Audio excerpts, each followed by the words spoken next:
There is a quiet type of individual who doesn't always have an easy fit into the world's noise. They are the listeners, the observers, the ones who watch the way light strikes a room and see in it the slow, inevitable flow of time. When asked a question, they pause, not from ignorance, but because their mind is a grand auditorium where 10 different answers are each vying for the microphone.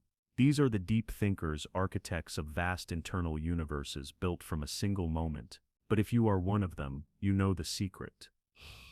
This is not about intelligence. It's about a heightened sensitivity, a compulsion to observe the depths most people pass by without a glance. It is a gift that often feels like a curse, a life defined by the constant humming tension between a rich inner world and a bewildering outer one. But what is it exactly that drives a mind to live so intensely within itself? Certainly most assume too much thinking causes confusion, but for a deep thinker, thinking is breathing. It's how they metabolize existence. They do not merely see a tree, they see its stubborn growth in the earth, its silent lean toward the light, and a metaphor for their own existence in its invisible seeking roots. A conversation is a lesson in feeling, a silence is a query, and a fleeting look is a whole narrative. Psychologically, these individuals possess high trait introspection, a propensity to examine both their internal and external worlds. Their brain's default mode network, the region linked to daydreaming, memory, and creativity, is a bustling metropolis, constantly weaving, comparing, and reflecting.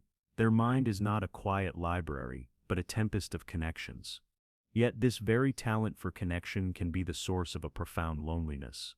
Because while everyone else is moving, responding, and reacting, the deep thinker is watching. They freeze frame the moment, absorbing details others miss.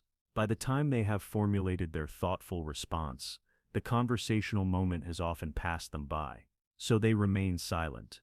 This silence is frequently mistaken for disinterest, when in truth, it is a sign of depth. A deep thinker doesn't necessarily want to chat.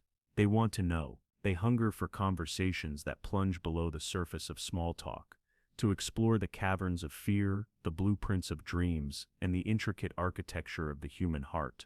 While most people swim in the warm shallows of the everyday, deep thinkers are solitary divers, searching for pearls on the dark ocean floor of thought.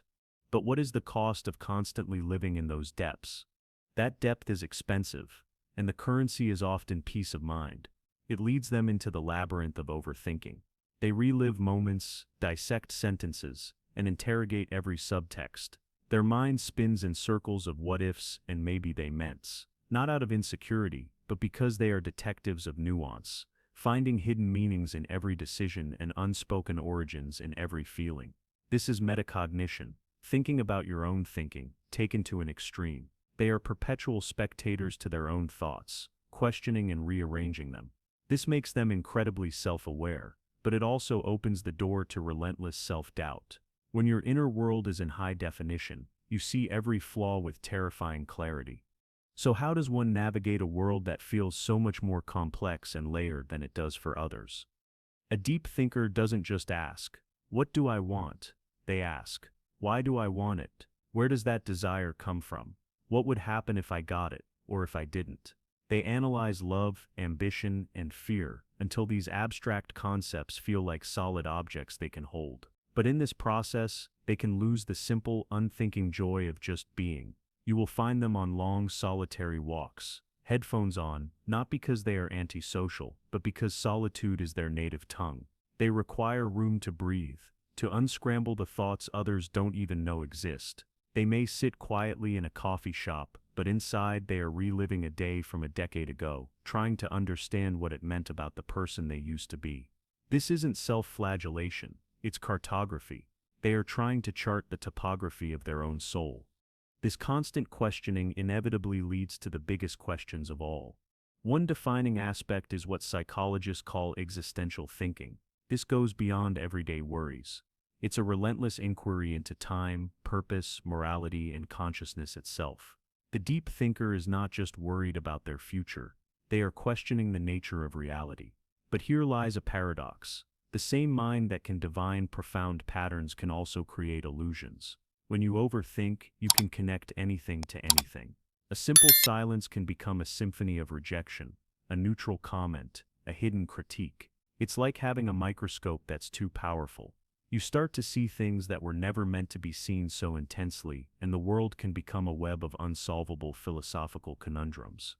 If it's so taxing, what is the reward for thinking so deeply? It is this very depth that fuels extraordinary creativity. History's great minds, Einstein, Da Vinci, Jung, were deep thinkers who saw the invisible strings connecting disparate concepts.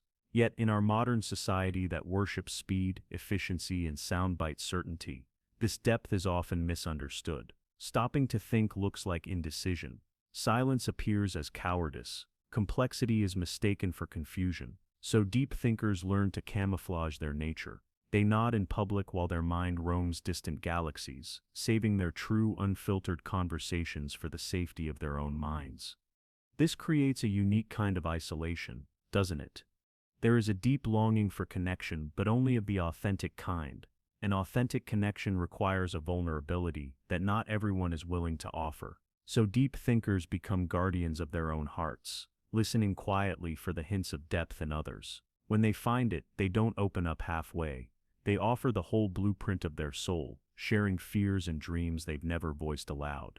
This vulnerability, however, can be a double-edged sword. When you're used to seeing the world in complex grays, you assume others do too. You trust honesty to be the default. So when life betrays that assumption, it stings with a cosmic intensity. For a deep thinker, a small betrayal echoes loudly, but so does a fleeting kindness. Everything is felt, and everything matters. Is it possible for a mind like this to ever truly rest? For the deep thinker, all thoughts are alive. All feelings resonate. They can't easily numb themselves. They sense the pain in a stranger's averted gaze, the melancholy in the echo of fading laughter, the quiet tragedy in promises already thinking of tomorrow. Psychologically, this is depth processing, the tendency to encode experiences with high emotional significance. Their memories are not simple facts. They are entire ecosystems of feeling. This is why they are so susceptible to a devastating nostalgia, why a single song can transport them to a version of themselves that no longer exists. Is this just a personality trait, or is it woven into the very fabric of their brain? Research suggests it's the latter. Those prone to deep abstract thought show stronger neural pathways between the emotional and analytical parts of the brain. They literally feel and think simultaneously. Feeling is thinking to them. This is why they are often misjudged as aloof or overly dramatic. In truth, they are simply conscious. They see the patterns behind everything, how fear masquerades as anger, how love hides behind pride. And once you see that deeply, you can't simply unsee it. It becomes difficult to live a simple life when you understand how profoundly complicated everything is. With a mind constantly traveling through time, how can they ever be present? They struggle with being in the now, because their mind is a time traveler, deconstructing the past, analyzing the present, and simulating 100 possible futures all at once. It's exhausting, but it is also their superpower. It allows them to see possibility where others see dead ends, and to find meaning within pain. This is what makes them resilient. For a deep thinker, even pain is data. It informs them about themselves and the world. Yet the ultimate challenge is knowing when to stop. The great irony is that the mind which eternally seeks truth often finds that peace lies not in the answers, but in the questions themselves.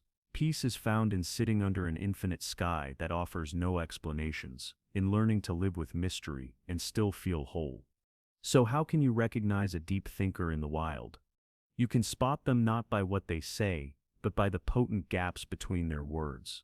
That pause before they speak isn't hesitation, it's precision. They are sifting through layers of thought to find the truest version of their meaning. They understand that words shape reality, that a sentence can heal or harm. They hear everything: the tone, the subtext, the silence between the lines. This sensitivity is linked to high empathy and pattern recognition. They are detectives of feeling, constantly reading the emotional data of the world, noticing the micro-expressions and energy shifts that others miss. What happens when you see the world with such piercing clarity? An odd side effect emerges. It becomes difficult to remain blind. You see the contradictions everywhere, between what people say and what they do, between the world's idealized happiness and its hidden suffering. This alters your relationship with reality.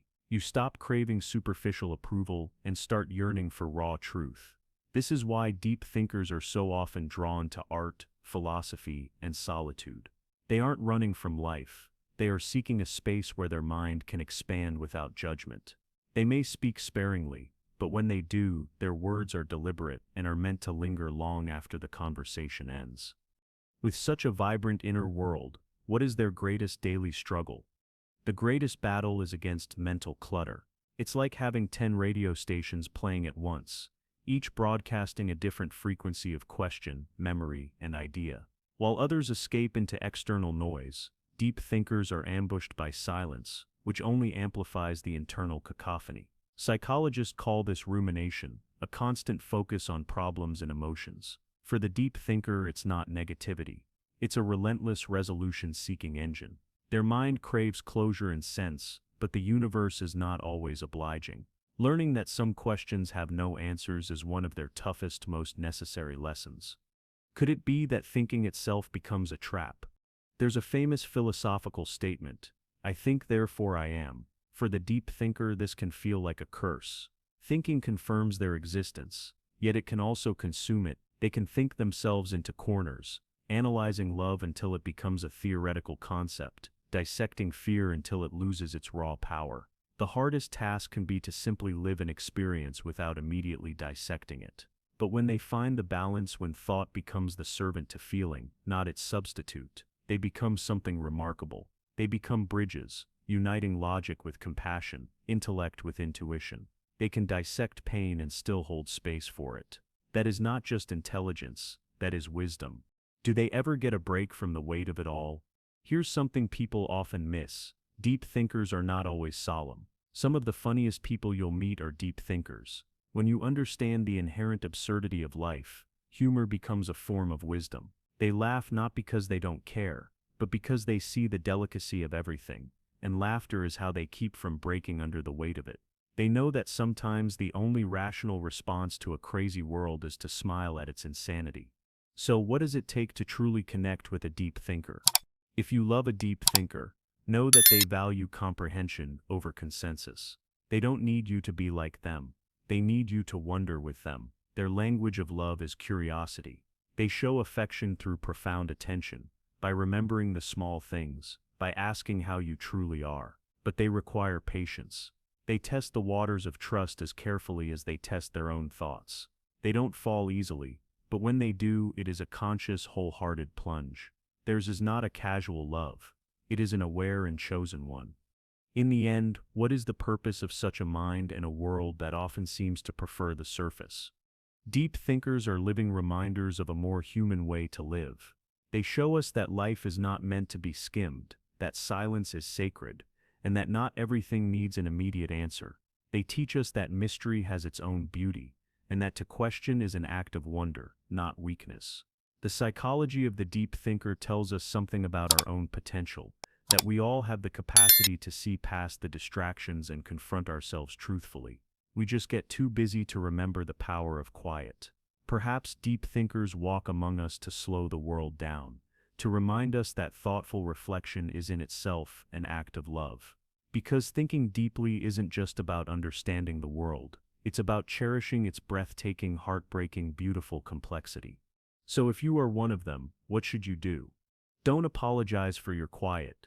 Don't shrink your vast ideas to fit tidier conversations. The world needs you. It needs people who can see the invisible, question the obvious, and find meaning in the mundane. You may never fit in perfectly, but you were never meant to. You were meant to see through, to bring order from chaos, sense from noise, and moments of understanding from the relentless rush of time. Because profound thought is not just a method for comprehending life, it is a way of respecting it. And as the world races on, you possess something it desperately overlooks: depth. And in a shallow world, depth is its own rare and powerful form of light.